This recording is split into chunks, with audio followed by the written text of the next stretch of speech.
भगवान जब ब्रह्मा विष्णु जी की तपस्या से प्रसन्न हुए, 1 लाख वर्ष तक जब उन्होंने तपस्या करी, उस तपस्या से जब भगवान प्रसन्न हुए तो इन्हें सगुण साकार रूप में आकर के भगवान ने दर्शन दिया। और वो सगुण साकार रूप कैसा था? कर्पूर गौरम करुणावतारम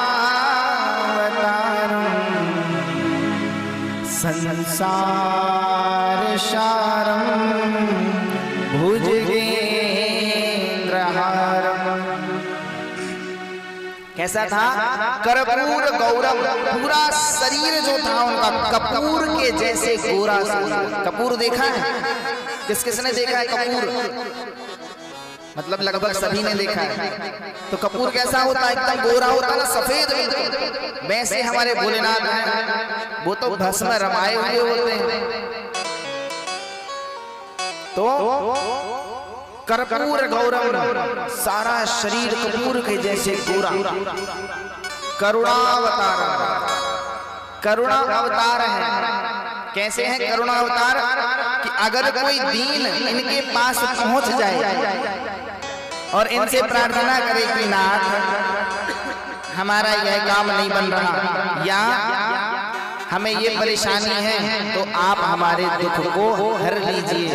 तो कहते हैं ना, अवगढ़ दानी द्रव पुनि थोरे और देख न सकहीं दीन कर जोरे। जो भी दीन इनके पास जाता है और हाथ जोड़ करके प्रार्थना करता है, उस सबकी समस्या का हल निकाल देते। इतने करुणामय हैं हमारे भगवान, इसलिए उनको कहते हैं करुणा अवतार। उसी को कहते हैं करुणा अवतार। संसार सारम, इस सारे संसार को रचने वाले एकमात्र निरंजन निराकार केवल और केवल महादेव। एक शब्द और है भुजगेंद्र हारम। भुजगेंद्र मतलब भुजंग। जो भुजंग कैसे कहा जाता है? सर्पों की माला को धारण करने वाले भगवान भोलेनाथ, ऐसा उनका स्वरूप। कर्पूर गौरम करुणावतारम संसार सारम भुजगेंद्रहारम। अब सदा वसंतम, प्रार्थना करी ब्रह्मा विष्णु रुद्र और भी जितने देवता सबने प्रार्थना करी कि सदा वसंतम हृदयारविंदे भवम भवानी सहितम नमामि।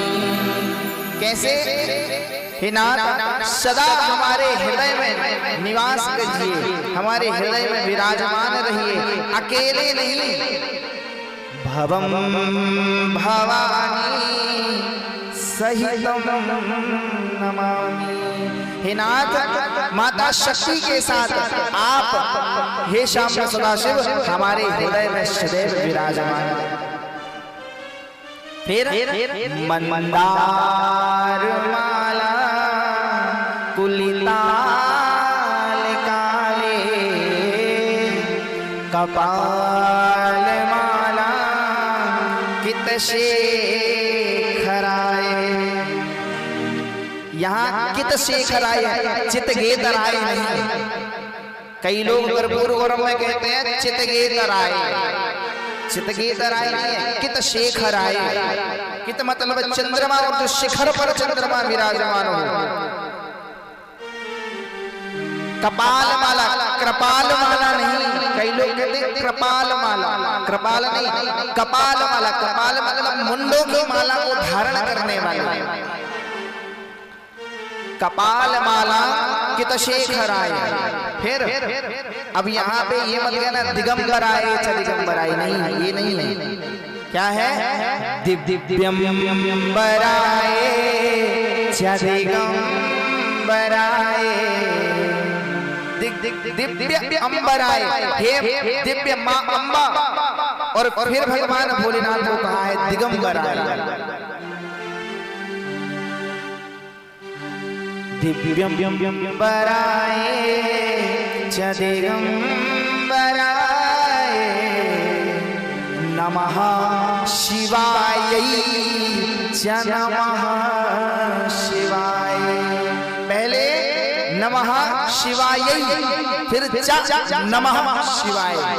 पहले माँ और फिर पिता, बाद में बोलते हो ना त्वमेव माता च पिता त्वमेव बन्धुश्च सखा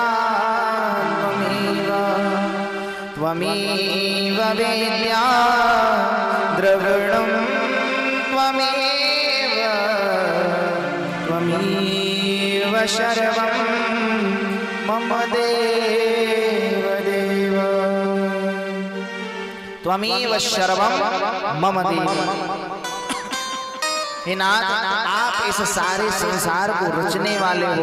इस संसार में यदि कुछ प्रारंभ हुआ है तो आपसे प्रारंभ हुआ है, यदि जो चल रहा है तो केवल आपसे चल रहा है, और यदि नाथ जो आगे चलेगा वो भी केवल आपसे ही चलेगा। आपके अलावा इस संसार में ना तो कोई था, ना तो कोई है, और आगे ना तो कोई रहेगा, ना भूतो ना भविष्य।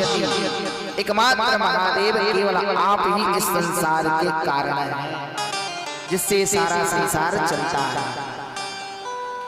तो समझ में आया भगवान भोलेनाथ का स्वरूप कैसा है?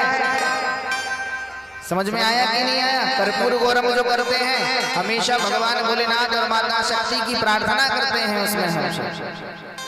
और स्वरूप कैसा है?